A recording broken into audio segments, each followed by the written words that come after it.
Hi, this is Jaya. In this video, we shall see the summary of Kenilworth by Sir Walter Scott. The story is set in 1575 and it centers on the secret marriage of Robert Dudley, the first Earl of Leicester, and Amy Robsart, daughter of Sir Hugh Robsart.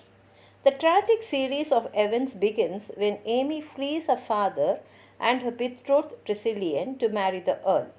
Amy passionately loves her husband and the Earl loves her in return, but the Earl is driven by ambition, for he is courting the favour of Queen Elizabeth I, and only by keeping his marriage to Amy secret can he hope to rise to the height of power that he desires. At the end of the book, the Queen finally discovers the truth to the shame of the Earl. But the disclosure has come too late, for Amy has been murdered by the Earl's even more ambitious steward Varney. The story goes like this. Giles Gosley, the innkeeper, had just welcomed his mischievous nephew, Michael Lambourne, on his return from Flanders. He invited the Cornishman Tressilian and other guests to drink with them. Lambourne made a swagger he would obtain an introduction to a certain young lady under the steward Foster's charge at Cumnor Place, the seat of the Earl of Leicester, and the Cornish stranger begged permission to accompany him.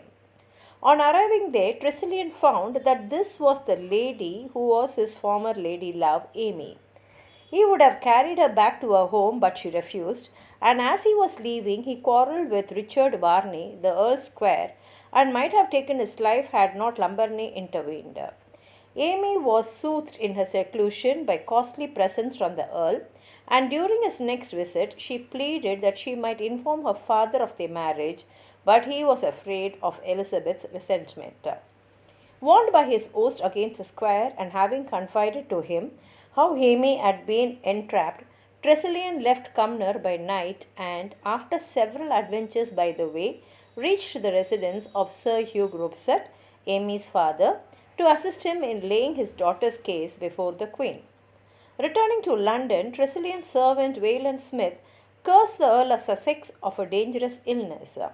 On hearing about this from Walter Raleigh, Elizabeth at once set out to visit Leicester's rival, and it was in this way that Tressilian's petition in Amy's behalf was handed to her.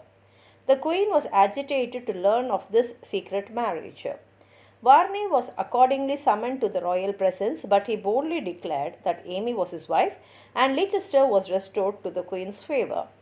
Tressilian's servant then gained access to the secret Countess Amy as a peddler, and having hinted that Elizabeth would shortly marry the Earl, sold her a cure for the heartache, warning her attendant Janet at the same time that they might be an attempt to poison her mistress.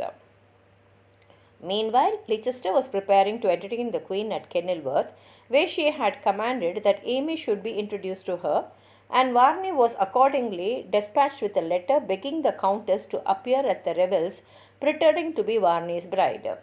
Having indignantly refused to do so, and having recovered from the effects of a cordial which had been prepared for her by the astrologer Alska, she escaped with the help of a maid from Cumnor and started for Kenilworth, escorted by Wayland Smith. Travelling thither as brother and sister, they joined a party of mummers, and then, to avoid the crowd of people thronging the principal approaches, proceeded by circuitous bypaths to the castle.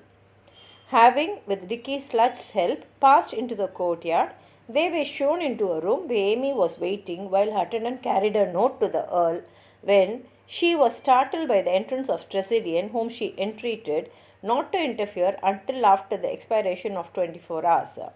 On entering the park, Elizabeth was received by her favourite attendant, attended by a numerous cavalcade bearing waxen torches, and a variety of entertainments followed. During the evening, she inquired for Varney's wife and was told she was too ill to be present. Tressilian offered to lose his head if within 24 hours he did not prove the statement to be false. Nevertheless, the ostensible bridegroom was knighted by the Queen. Receiving no reply to her note, which Wayland had lost, Amy found her way the next morning to a grotto in the gardens, where she was discovered by Elizabeth, who had just told her host that she must be the wife and mother of England alone. Falling on her knees, the Countess besought protection against Varney, who she declared was not her husband, and added that the Earl of Leicester knew all. The Earl was instantly summoned to the royal presence and would have been committed to the Tower had not Amy recalled her words when she was consigned to Lord Hudson's care as bereft of a reason. Varney coming forward and pretending that she had just escaped from a special treatment for her madness. Leicester insisted on an interview with her when she implored him to confess the marriage to Elizabeth, and then with a broken heart told him that she would not long darken his brighter prospects. Varney, however, succeeded in persuading him that Amy had acted in connivance with Tressilian and in obtaining medical sanction for her custody as mentally disordered, asking only for the Earl's signet ring as his authority.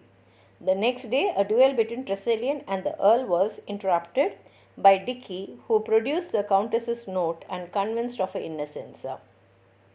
Leicester confessed that she was his wife. With the Queen's permission, he at once deputed his rival and Sir Walter Raleigh to proceed to Cumnor, whither he had already dispatched Lambournay to stay his quare's further proceedings. Varney, however, had shot the messenger on receiving his instructions and had caused Amy to be conducted by Foster to an apartment reached by a long flight of stairs and a narrow wooden bridge. The following evening, the tread of a horse was heard in the courtyard and a whistle like the Earl's signal, upon which she rushed from the room, and the instant she stepped on the bridge, it parted in the middle and she fell to her death. Her murderer poisoned himself, and the skeleton of his accomplice was found, many years afterwards, in a cell where he secreted his money. The news of the Countess's fate put an end to the revels at Kenilworth.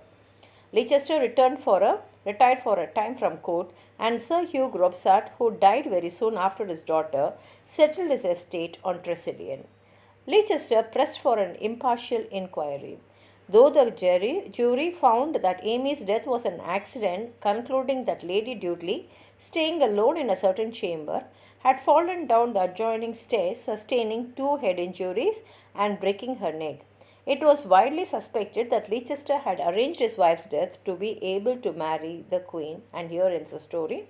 If you have anything more to add on to what I've said, please write it in the comment box, like the video, share it with your friends, and if you have not subscribed my channel, please subscribe and support. Thank you.